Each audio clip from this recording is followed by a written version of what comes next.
Learn how to turbocharge your marketing results by building repeatable, scalable demand gen systems from Sheila Klefkorn, CEO of Keo Marketing and founder of the Business Owners Marketing Academy. See if you qualify for a complimentary marketing roadmap for your business at keomarketing.com/audit. You're listening to B2B Growth, a daily podcast for B2B leaders. We've interviewed names you've probably heard before, like Gary Vaynerchuk and Simon Sinek, but you've probably never heard from the majority of our guests. That's because the bulk of our interviews aren't with professional speakers and authors. Most of our guests are in the trenches leading sales and marketing teams. They're implementing strategy. They're experimenting with tactics. They're building the fastest growing B2B companies in the world. My name is James Carberry. I'm the founder of Sweetfish Media, a podcast agency for B2B brands, and I'm also one of the co-hosts of this show. When we're not interviewing sales and marketing leaders, you'll hear stories from behind the scenes of our own business. We'll share the ups and downs of our journey as we attempt to take over the world. Just kidding. Well, maybe. Let's get into the show.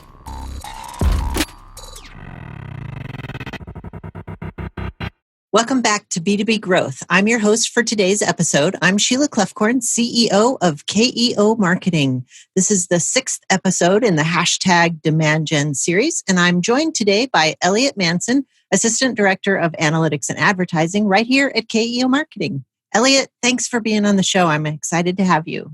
So good to be here. Thanks for having me. So today, the topic that you're going to share with us is how to leverage multiple paid media channels for lead generation and be able to track the results at the same time. But before we begin, could you tell our listeners a little bit about your background? Yeah, of course. So I started in B2B lead gen roughly 8 years ago. And that was when Google Ads was the primary platform. And that was back when you could get clicks for 10 cents a click. And it was fantastic and it was super easy. The good old days. And then, yeah, exactly. The good old days. And then, everything started to evolve. Facebook got in the game. So then I moved into some more social media advertising with Facebook and then Instagram. Worked on the programmatic side on the ad platforms themselves. So on a platform like AdRoll, but for a company like AdRoll. So, and then now LinkedIn and, analytics and, kind of that whole spectrum of putting all the pieces together over the 8 years of experience to, kind of help piece together that paid channel and those paid results for clients. That's some really broad experience. And the great thing about your experience is that you bring a lot of varied experience, but also B2C and B2B experience. And here at Keo Marketing, you're really focused on driving results for business to business customers or clients of ours. And it's really changed recently. So I wanted to ask you a few questions as it relates to how to leverage multiple paid media channels and have you help the audience understand a little bit more about each platform and how you're leveraging it for B2B. Would love to. So from each platform standpoint, it's really kind of understanding, what the user is doing on that platform and then how your company is going to be able to leverage benefiting that user while they're on that given platform. So, the easiest thing for B2B or the one that makes the most sense and the one that most businesses do is, Google Ads or Bing Ads. And this is because it's easy to define your audience. The hardest thing in advertising is defining who your audience is, finding them. But in search or SEM marketing, which would be Google Ads, it's easy to find them because you can see what they're searching and what searches would be relevant for people who are possibly searching for a product or service that you offer businesses. And those folks are more qualified because they're actually looking for what you provide, right? Right. It's very active. They click on their ad, they land on your landing page, and they have a solution right then and there. Now you have to realize that from your company as well, that they've also probably done that with 5 other companies. And so your sales team has to kind of jump on that pretty quick because they're obviously very in a buyer's mode, but that's kind of a different conversation for a different day. So Google Ads and Bing Ads really helps you kind of find who that audience is based on what they're searching, which is, the easiest. And then, you kind of start to get into these other platforms. Now, the primary players are obviously Facebook and Instagram, and then LinkedIn. And LinkedIn is doing a great job of building out their advertising platforms. They're the newest of all of them. But from a B2B side, it's exactly what you need from a B2B marketing standpoint. Because so what kinds of things do you leverage with LinkedIn?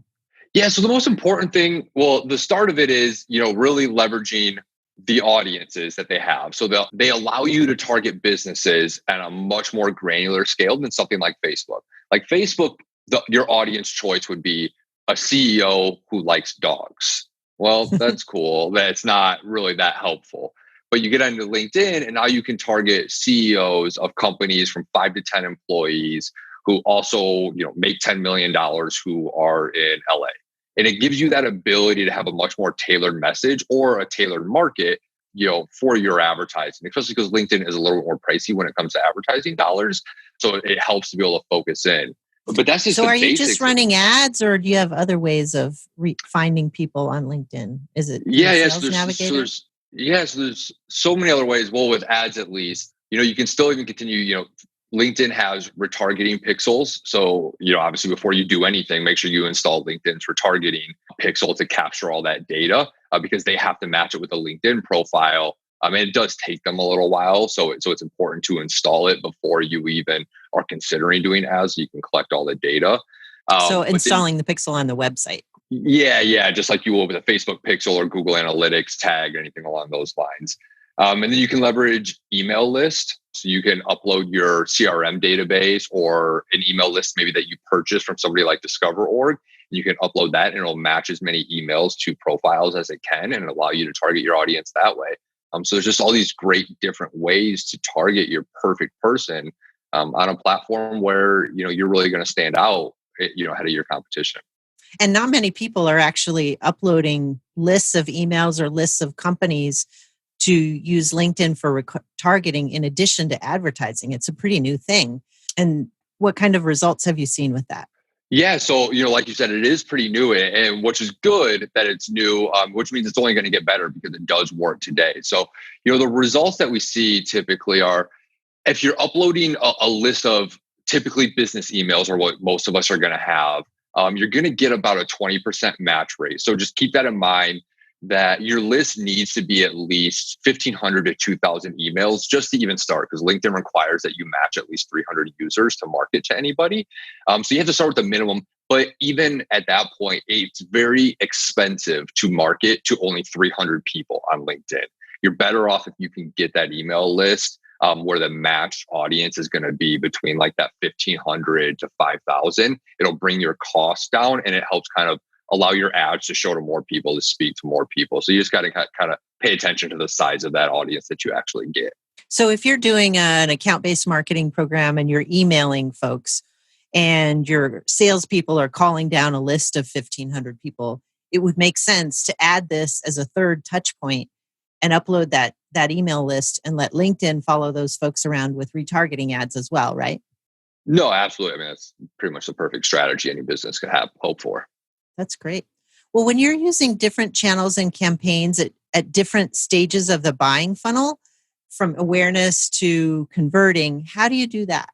Yeah, so any business has kind of their funnel, whatever it may be, but you have your top of funnel is going to be awareness. Your middle of funnel is where you're trying to get people who are aware of who you are to actually do something, to take some sort of action, whether it's call you or download a PDF. And at the bottom of the funnel, which is usually for most B2B, requesting a demo or requesting a call or a conversation.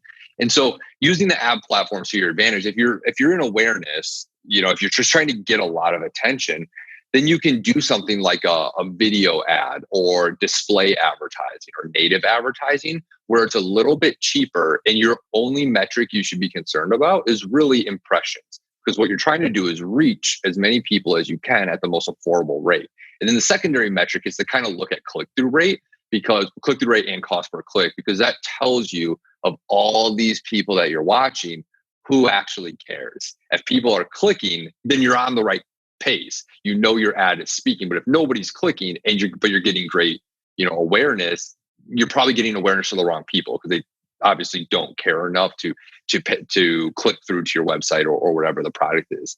So that's kind of from the awareness side. But then you got to kind of switch everything over and say, okay, well, now that they're aware and that they've clicked on my website at one point in time, but they haven't interacted with us yet, how do I get them to download a PDF? And then that's where you kind of look at these other channels. Google Ads, you would never want rarely would you ever want to run an ad to download a PDF.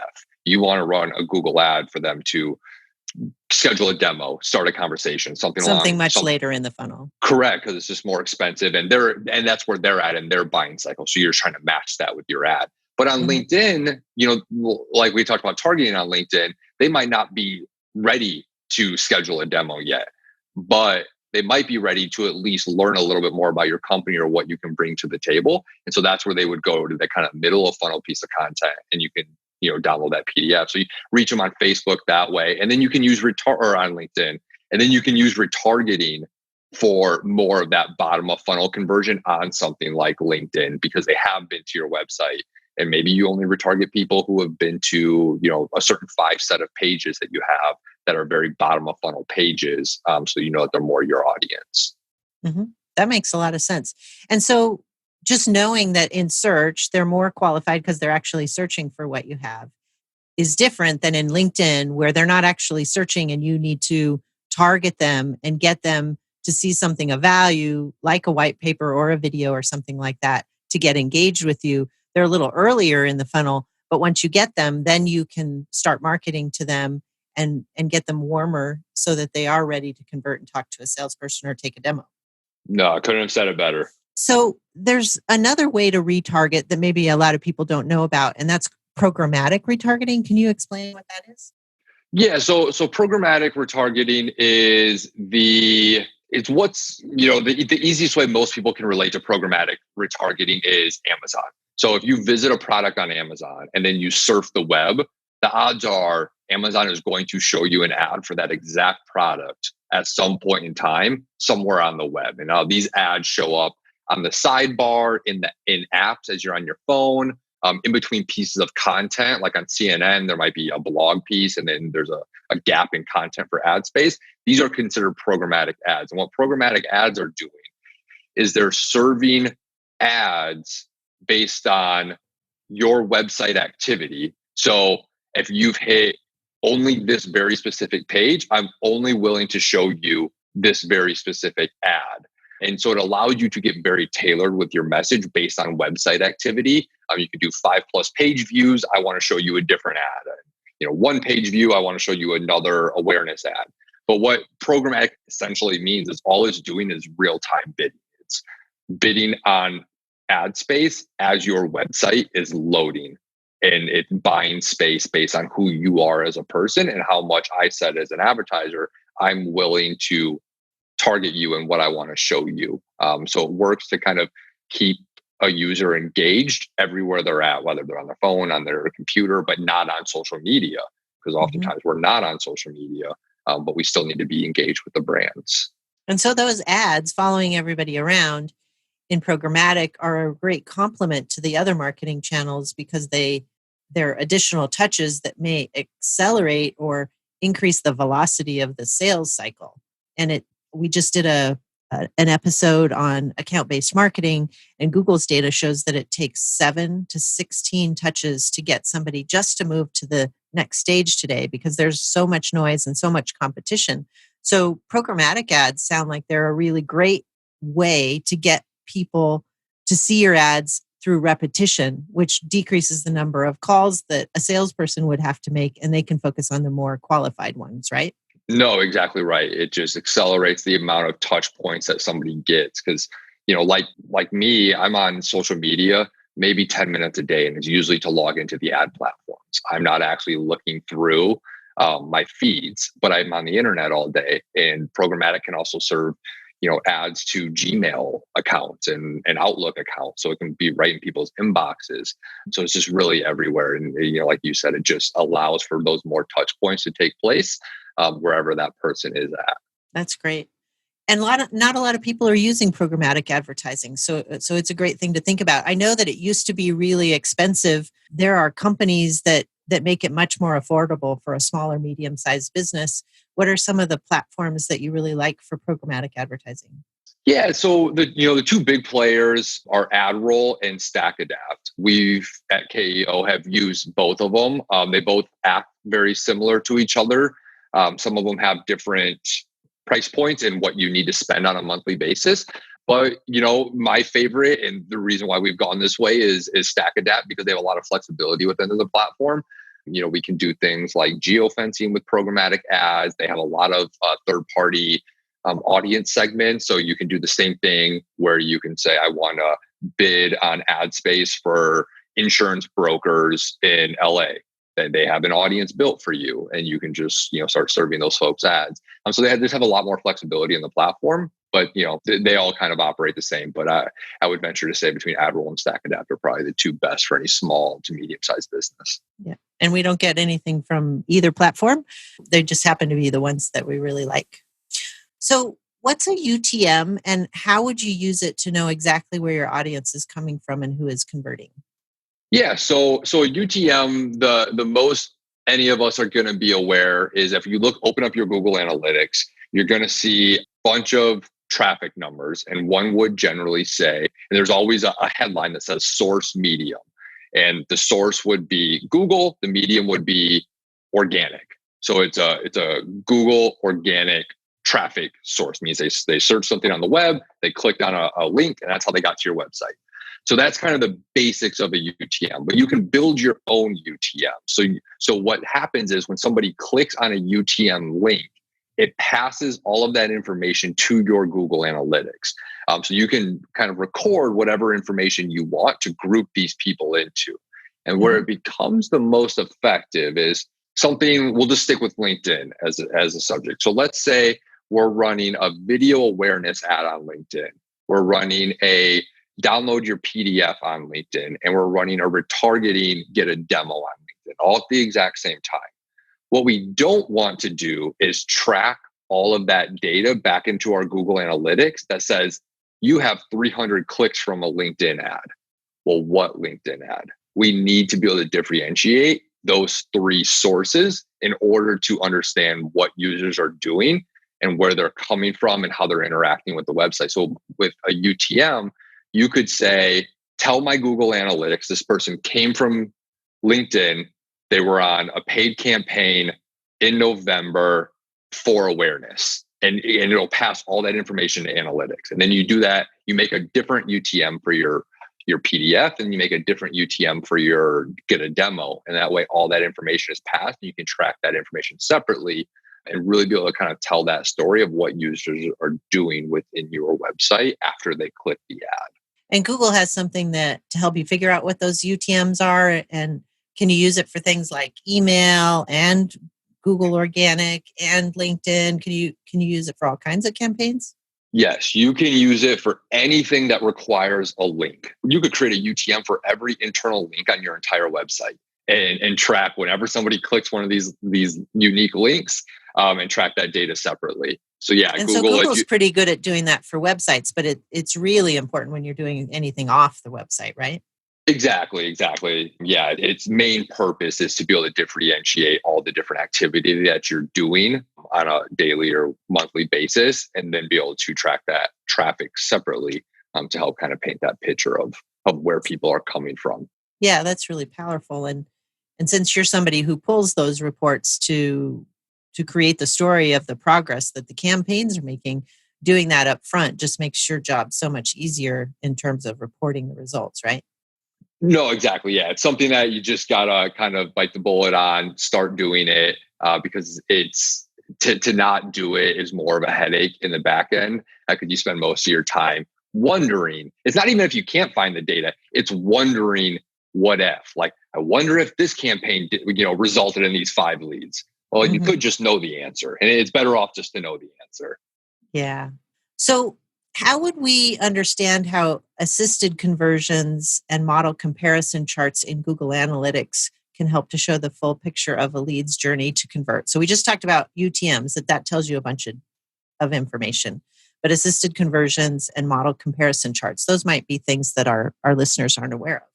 Yeah. And a lot of people aren't. And, Google really never made this a forefront. Google Analytics, that is, never really made this a forefront of what their product offered, but they're always adding to Google Analytics. They seem to be doing it more and more these days, adding features and different benefits. And so as we just talked, there's, you can add all these UTMs so you can track where, your 20 different traffic sources are coming from. But now you need to know what exactly that traffic is doing on your website, and typically which ones are converting to leads. And so Google Analytics, the baseline is considered what is a last click conversion model comparison chart. And so what this means is whatever the last activity that cookied user took is going to get 100% of the credit for a conversion. So if they search your company organically, clicked on one of your top page ranks, and then they left, but then they clicked on a Facebook ad and then left again, and then clicked on a Google ad 3 days later, and then they converted via that Google ad, Google gets 100% of that credit. But that's not really fair to the other channels that contributed to the story and contributed to that journey's path. And so that's where assisted conversions and then using model comparison charts to help you tell that story comes into play. So assisted conversions, what it tells you is every channel within your entire system that played a role in a conversion. So if you have 500 conversion, it just kind of groups all of those conversions together and says, okay, organic played a role in 300 and display ads assisted in 17 of those. So it tells you, even though there's no direct conversions for display ads, it'll tell you how many times they were cookied clicking on a display ad, but also converting through some other channel. So it helps kind of give some credit to other systems where maybe you're not getting that direct attribution, but they are playing a vital role in your marketing strategy. And we see that a lot, like you had mentioned earlier, where, okay, well, what if we're doing ABM and we're doing, SEO and we're doing, LinkedIn ads? Well, the odds are they're all playing their own little role. And it's important to make sure that all of those channels hold their weight into the value that they're bringing to the company and to the lead. And that's pretty important to know where your investment is working, because some of the channels may be assist channels and some may be first action channels and some may be last action channels, right?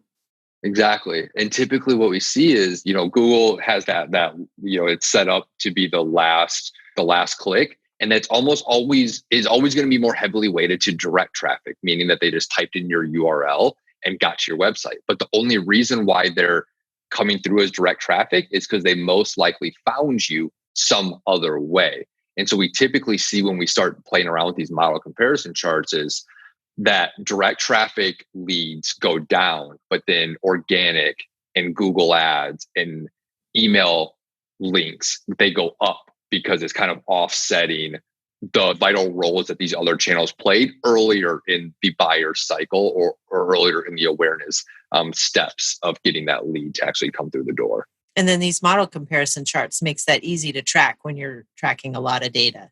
If you've got a lot of traffic coming from a lot of places, then you need a simple way to aggregate that data and be able to show which are more attributing more and which are actually driving clicks and those kinds of things. Pretty powerful stuff. Yeah, no, it's all good data.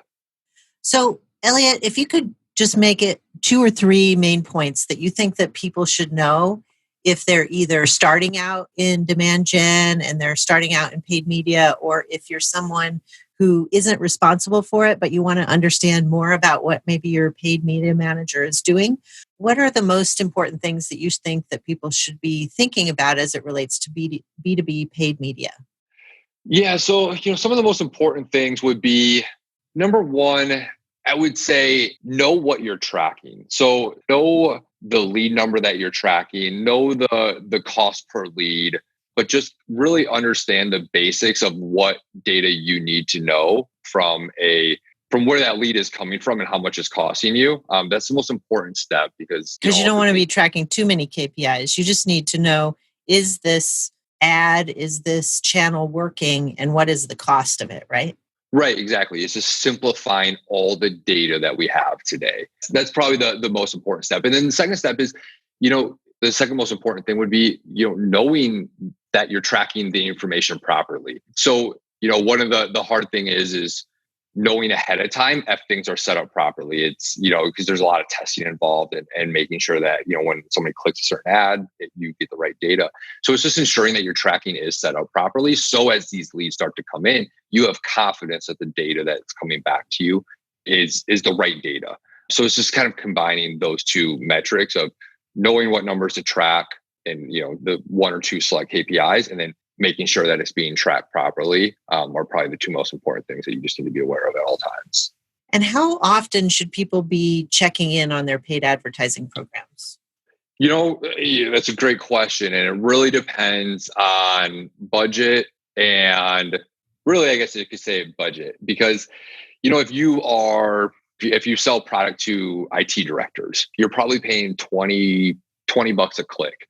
If your budget is $20 a day, you're going to get one click a day. You do not need to look at your ads every single day because it will not matter. That would be a once a month campaign to look at because there's just not enough volume of data. But if you have a significant budget where you're getting anywhere from 20 to 40 clicks a day, and then obviously far and beyond that number. But if you're getting over 20 clicks a day, I would recommend at least looking at it every couple of days. One, because it's easy for things to slip. And then all of a sudden you just wasted $400 of ad spend because you didn't look at your ads for a week. But there was just, a little tweak that you had wrong in your ad platform that was causing some overspending, or just a little minor correction. I mean, I see so many times where if you just eliminate ad serving on Sunday evening, you might save yourself $400 because you're not serving ads at a terrible time of the day for your audience. And so I would say at least every couple of days, if you have a good budget and a good amount of clicks and volume coming through the campaign. Well, Elliot, thank you so much. This is really great information. Elliot Manson is the Assistant Director for Analytics and Advertising here at Keo Marketing, and he can be reached through our website at keomarketing.com. We'll be back next week with another episode. If you have follow-up questions or would like to connect with us, please find Elliot on LinkedIn. What would you search for, Elliot? Elliot Manson. That usually gets me every time. Okay, perfect. Or you can find Sheila Clefcorn, Kloefkorn, also on LinkedIn, or reach either one of us at keomarketing.com. We offer a complimentary audit, so if you've got like a second opinion on your marketing, we'd be happy to give that to you for free. Thanks for your time today. That's a wrap for this episode of the Demand Gen series. Have a great day. Thanks so much. We totally get it. We publish a ton of content on this podcast, and it can be a lot to keep up with. That's why we've started the B2B Growth Big Three, a no-fluff email that boils down our 3 biggest takeaways from an entire week of episodes. Sign up today at sweetfishmedia.com/big3. That's sweetfishmedia.com/big3.